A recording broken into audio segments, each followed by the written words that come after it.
साथियों, अब अपन एक और डिटरमिनर के बारे में चर्चा करने वाले हैं जहां से एरर का क्वेश्चन एग्जाम में पूछा जाता है और फिल इन द ब्लैंक्स में डिटरमिनर का भी क्वेश्चन पूछा जाता है। तो देखिए वो अगला डिटरमिनर कौन सा है। वो अगला डिटरमिनर है बोथ। अब बोथ का मीनिंग तो सब जानते हैं। बोथ का मीनिंग क्या होता है? बोथ का मतलब होता है दोनों। यानी इसका प्रयोग कितने के लिए होता है? ये लाइन आपको याद रखनी चाहिए कि both is used for two. ये कितने के लिए प्रयोग होता है? टू के लिए प्रयोग होता है। पहला ये जो क्वेश्चन है वो वेरी इजी टाइप का है, बहुत ही आसान टाइप का क्वेश्चन है। Yesterday I bought two books. कल मैंने कितनी किताबें खरीदी? दो किताबें खरीदी। तो इसके बाद पूछा है कि यहाँ पे आपको डिटरमिनर फिल करना है।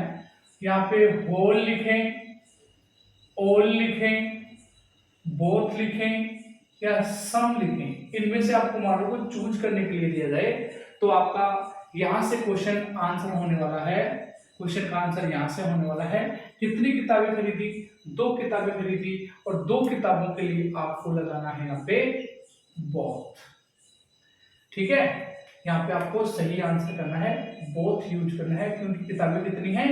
दो किताबें हैं। अब परीक्षा के लिए यहाँ पे एक वेरी इंपॉर्टेंट क्वेश्चन दिया गया है, very important question.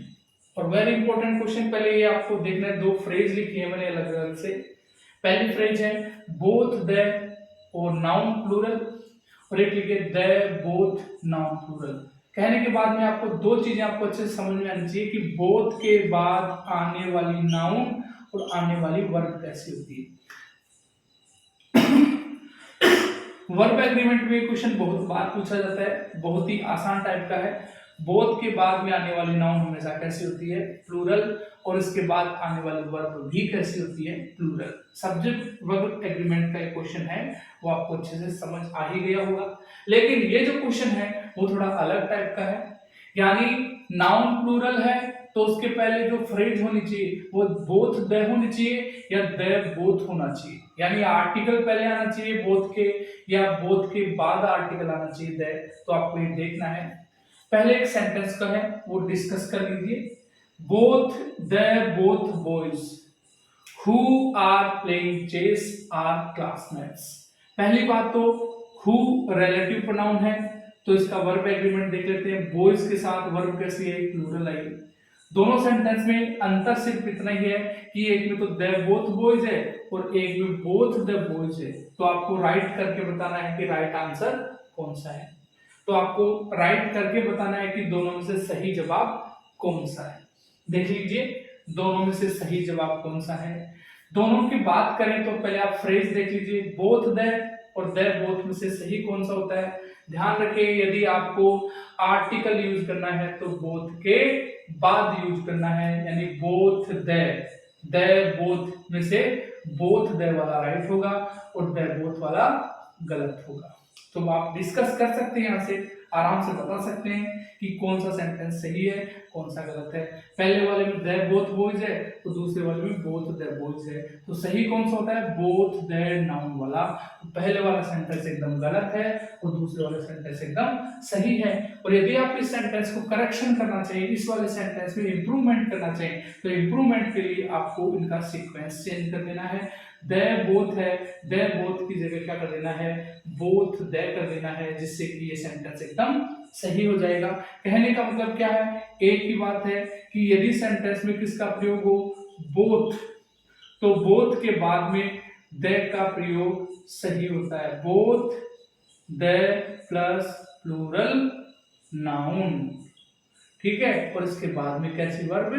Plural verb. ये बात आपको याद रखनी है कि बोथ दे का प्रयोग होता है। आई होप कि छोटा सा क्वेश्चन है वो आपको अच्छे से समझ आ गया होगा। डिटरमिनर का क्वेश्चन यदि पूछा जाए तो सीधी सीधी बात है, बोथ का प्रयोग कितने के लिए होता है? टू के लिए होता है। केवल दो के लिए आप क्या लगा सकते हैं? बोथ लगा सकते हैं।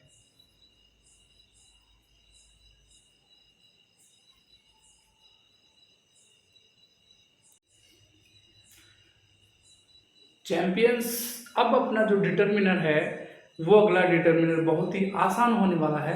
उस डिटरमिनर का नाम है several and various.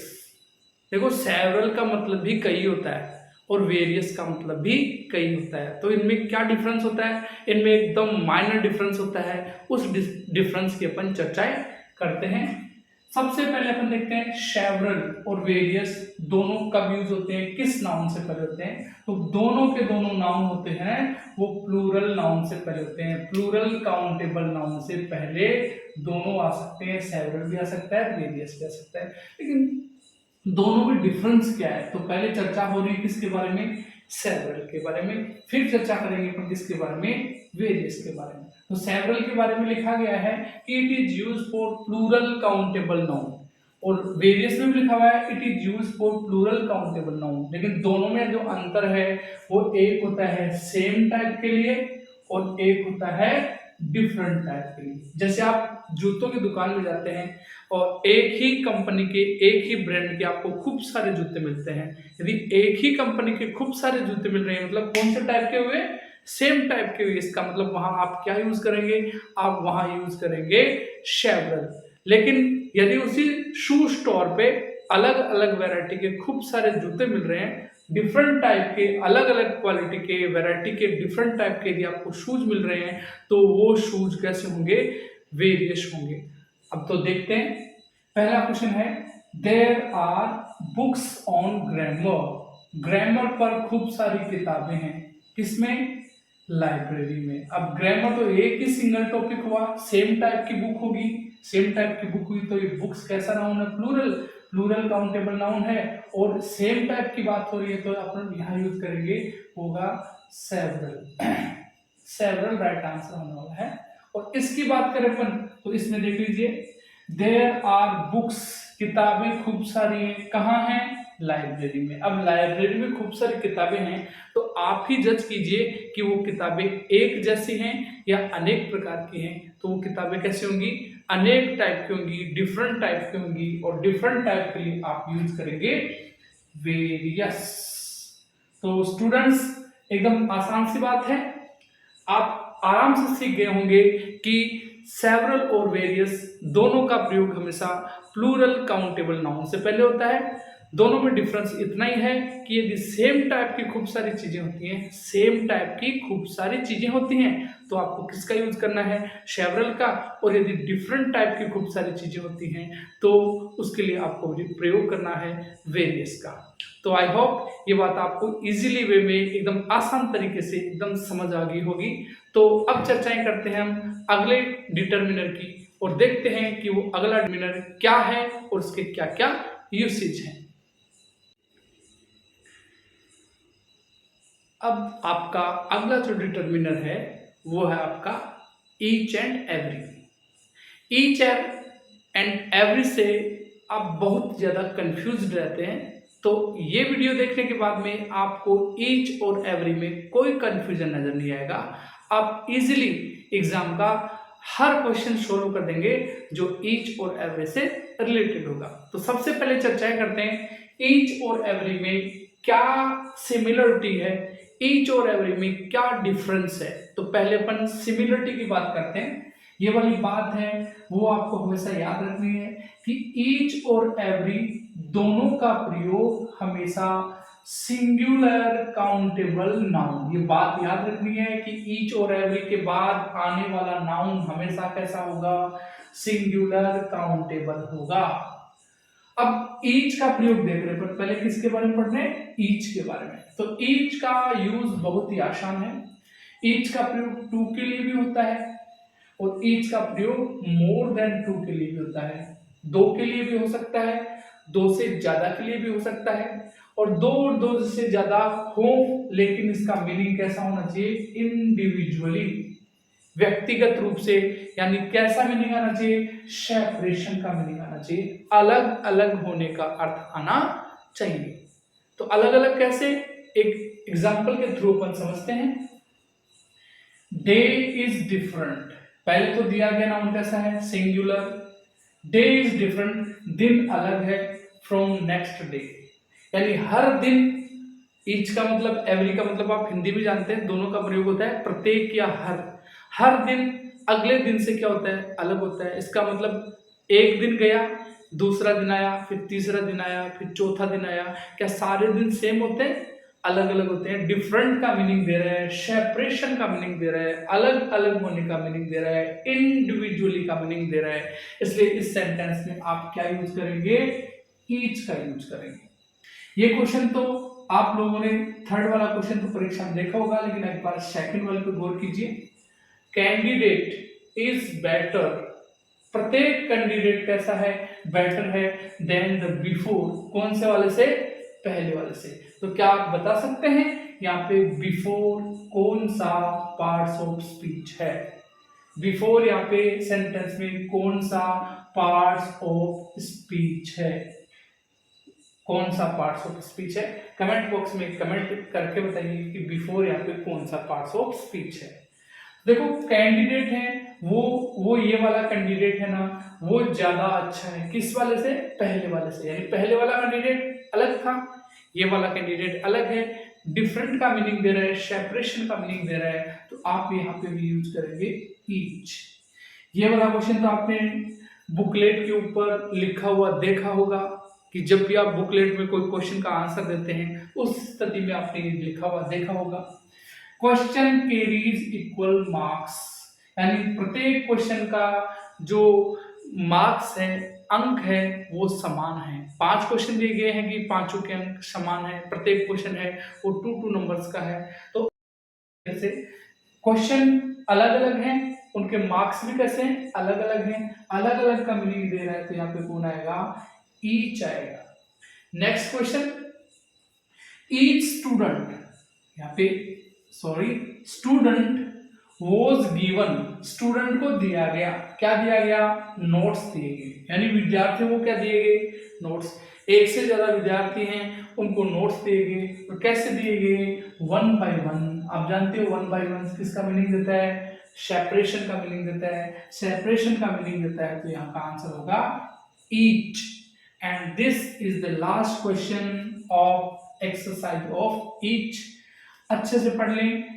I was away 10 days, मैं घर से दूर था कितने दिन के लिए, 10 दिन से, 10 दिन के लिए मैं घर से दूर था, और 10 दिन तक ही क्या हुई थी, बारिश हुई थी, प्रत्येक दिन बारिश हुई, 10 दिन तक प्रत्येक दिन बारिश हुई। अब तो प्रत्येक दिन तक बारिश होगी तो अलग डे हर दिन अलग अलग के मीनिंग में आ रहा होगा, अलग अलग के मीनिंग में आ रहा है, तो यहाँ पे क्या आएगा, ईच आएगा। कहने का मतलब ईच का प्रयोग होता है वो हमेशा मोर देन 2 तो होता ही है, साथ में इंडिविजुअली का मीनिंग, सेपरेशन का मीनिंग देता है। और कॉमन बात होगी कि ईच के बाद, एवरी के बाद आगे आने वाली नाउन हमेशा कैसी होती है, सिंगुलर होती है। तो क्या आप एक क्वेश्चन और बता सकते हैं सब्जेक्ट वर्ब एग्रीमेंट का, यह आपका होमवर्क का क्वेश्चन हो सकता है। सब्जेक्ट वर्ब एग्रीमेंट में ईच और एवरी के बाद आने वाली वर्ब कैसे होगी, डिस्कस करें, सोचे समझे, जवाब दीजिए। ईच और एवरी के बाद आने वाली वर्ब कैसे होगी, कमेंट बॉक्स में कमेंट जरूर कीजिए। अब हम डिस्कस करने वाले हैं इसी के दूसरे पार्ट एवरी के बारे में। एवरी का यूज कैसे होता है और आपको कैसे पता लगेगा कि इस सेंटेंस में एवरी ही आएगा। तो देखते हैं एवरी का प्रयोग।